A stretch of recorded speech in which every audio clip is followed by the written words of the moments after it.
ETF series के part 4 में आपका स्वागत है। दोस्तों, आज का टॉपिक बहुत इम्पोर्टेंट है। ETF वर्सेस म्यूचुअल फंड्स दोनों ही लोगों के बीच में काफ़ी पॉपुलर हैं, लेकिन लोग कंफ्यूज्ड होते हैं कौन सा बेटर है, किस में पैसा लगाएं। तो आज हम दोनों का एक फेयर कंपैरिजन करेंगे एकदम सिंपल लैंग्वेज में, ताकि आप आसानी से समझकर अपना डिसीज़न बना पाएँ। लेकिन इसे जानने से पहले दोस्तों, मैं हूं बंटी धीमान और एक छोटी सी रिक्वेस्ट करना चाहूँगा। प्लीज़ इस वीडियो को अभी से लाइक कर देना, क्योंकि इसमें मेहनत बहुत लगती है और आपका एक लाइक ही मेरी मेहनत का फल होता है।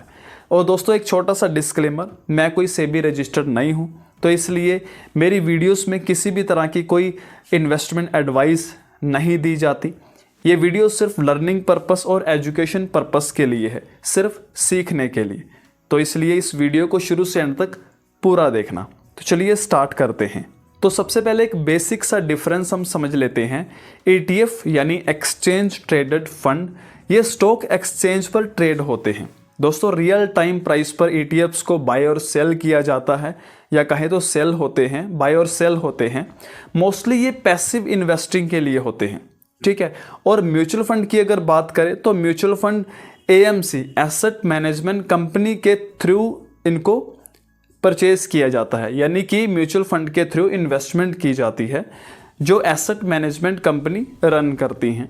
तो end of the day NAV पर हमें यूनिट्स अलॉट होती हैं, मतलब जो आप इन्वेस्टमेंट करते हैं वो एंड ऑफ द डे जो भी NAV होगी उसी के ऊपर आपको वो यूनिट्स अलॉट होंगी।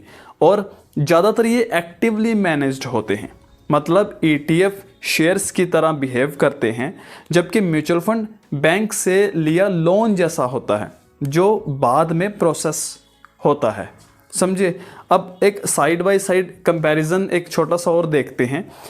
बात करें अगर ट्रेडिंग की, तो ETF में रियल टाइम यानी मार्केट आवर्स में ट्रेडिंग भी बहुत से लोग करते हैं, की जाती है। म्यूचुअल फंड में तो वही एंड ऑफ द डे जो NAV होती है उसी के ऊपर ही आपको यूनिट्स अलॉट होती हैं। एक्सपेंस रेशो जो बहुत इंपॉर्टेंट है, ETF में लो होता है, लगभग 0.05% से 0.3% के आसपास।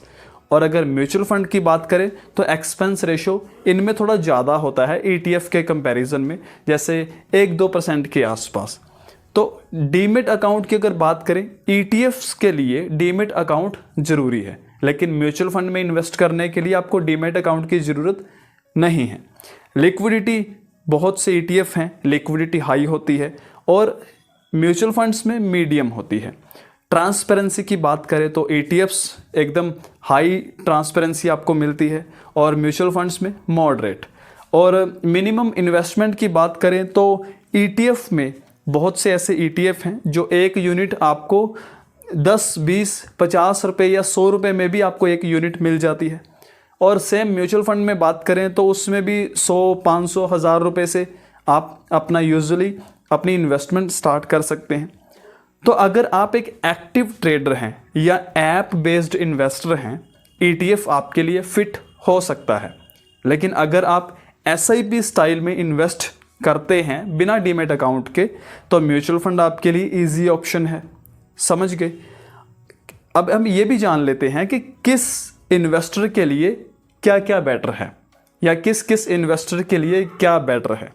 तो ETF किसके लिए है? जिनके पास डीमेट अकाउंट होता है या डीमेट अकाउंट हो, जो खुद डिसाइड कर सकते हैं, जो लो कॉस्ट और ट्रांसपेरेंसी प्रेफर करते हैं। और म्यूचुअल फंड की बात करें तो म्यूचुअल फंड किसके लिए है? जो बिगिनर हैं, जिनको एडवाइज़र की भी ज़रूरत हो, जो मंथली SIP और ऑटो मोड प्रेफर करते हैं। तो आप दोनों में इन्वेस्ट कर सकते हैं, ऐसा नहीं है कि खाली एक में ही इन्वेस्ट कर सकते हैं। कोर पोर्टफोलियो ETF में और सैटेलाइट म्यूचुअल फंड में। तो इस तरह से आप अपनी स्टार्टिंग कर सकते हैं। लॉन्ग टर्म इम्पैक्ट और परफॉर्मेंस की अगर मैं बात करूं तो ETF पैसिव होते हैं, इसलिए एक्टिव फंड से स्लाइटली कम या बराबर रिटर्न देता है।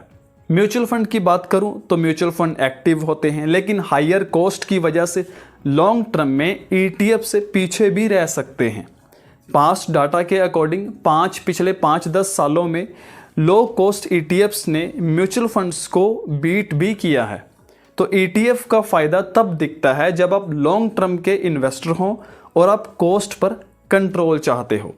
तो दोस्तों ETF और म्यूचुअल फंड दोनों ही अच्छे टूल्स हैं, लेकिन आपकी ज़रूरत, आपके गोल्स और आपका कंफर्ट लेवल डिसाइड करेगा कि कौन सा आपके लिए ज़्यादा बेटर है। तो दोस्तों लास्ट में अगर आप ETF सीरीज़ को एंजॉय कर रहे हैं, नई नई लर्निंग्स आपको मिल रही हैं, मेरे एक्सपीरियंस से आपको कुछ नया सीखने में हेल्प मिल रही है, तो आप प्लीज़ मेरे इस YouTube चैनल को सब्सक्राइब करना और नोटिफिकेशन बेल प्रेस करके ऑल पर क्लिक कर लेना। इससे फिर आने वाली वीडियोस आपको टाइम टू टाइम मिलती रहेंगी, अपडेट आपको मिलती रहेगी। और मैं चाहता हूं कि आप कमेंट करके बताएं कि आप किस में इन्वेस्टमेंट करते हैं, ETF में या म्यूचुअल फंड में, या अभी आप स्टार्ट करने के बारे में सोच रहे हैं और अभी इनके ऊपर और ज़्यादा लर्निंग्स और ज़्यादा नॉलेज गेन करना चाहते हैं। तो मुझे पता चले कि आप इंटरेस्टेड हैं और आप आगे किस तरह की वीडियोस देखना चाहते हैं। तो दोस्तों आप इस वीडियो को लाइक करना, शेयर करना अपने सभी फ्रेंड्स और फैमिली मेम्बर्स के साथ, ताकि उन्हें भी कुछ नया सीखने में हेल्प मिले।